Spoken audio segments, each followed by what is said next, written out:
বর্তমানে ভোট বাজার ইতিমধ্যেই সরগরম। তার মধ্যেই এবার উত্তর 24 পরগনার বারাসাত এলাকায় আয়কর দপ্তরের পদক্ষেপ, অর্থাৎ কেন্দ্রীয় দপ্তরের হানা। কিন্তু কেন?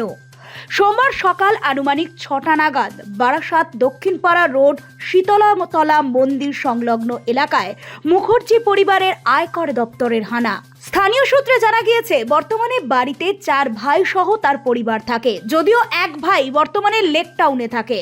সত্য যাচাইয়ের ওপর জানা যাচ্ছে তিনি জমি কেনা বেচা সহ প্রমোটিং এর সঙ্গে যুক্ত। তবে সেই সূত্র ধরেই আয়কর হানা নাকি অন্য কোনো অভিসন্ধি, কারণ তা এখনো স্পষ্ট নয়। একটা ফোন এলো যে মুকুলবাবু আপনাদের ওয়ার্ডে একটা কেন্দ্রীয় সংস্থা এই একটা বাড়িতে এসছে। তা আমি তো শুনে অবাক হয়ে গেলাম যে আমাদের ওয়ার্ডে আজ পর্যন্ত কোনোদিন কোনো কেন্দ্রীয় সংস্থা এভাবে রেড করেনি। তা আমাদের পাড়ায় সব ম্যাক্সিমাম মানুষই সব মধ্যবিত্ত, তো সেই কারণেই এরকম কেন্দ্রীয় সরকার এসে কেন্দ্রীয় সংস্থায় সেখানে রেড করবে আমরা জীবনে ভাবতে পারিনি।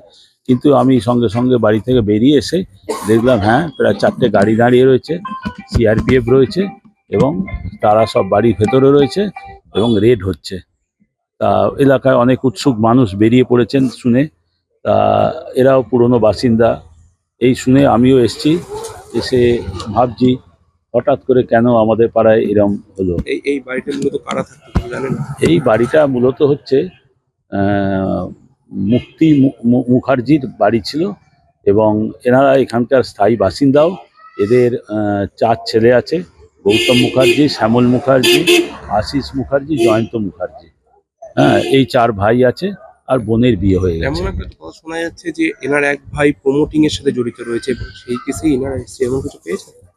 সেটা ও ভাই আগে টুকটাক জমি কেনা বেচা করতো, হ্যাঁ, কিন্তু এখন এখানে থাকে না, ও কলকাতায় চলে গেছে।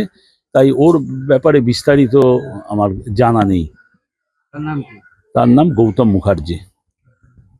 আর এখানে যে 3 ভাই থাকে তাদের মধ্যে কোনো কেউ প্রভাব? না না না, তার মধ্যে কেউই প্রভাবশালী নয়। একজন একটা সামান্য প্রাইভেট স্কুলে চাকরি করে, আর এক ভাই একটা সংস্থায় কাজ করতে রিটায়ার হয়ে গেছে।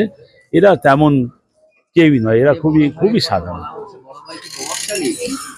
প্রভাবশালী বলে কোনোদিন আমি তাকে দেখিনি। সে এখন এখানে থাকে না, কলকাতায় থাকে। মাঝে মধ্যে বারাসাতে আসে, মাঝে মধ্যে আসে। কলকাতা কোথায় থাকে? কলকাতার মানে ওই লেক টাউন অঞ্চলেই থাকে বলে শুনেছি। নোবেল বাংলা।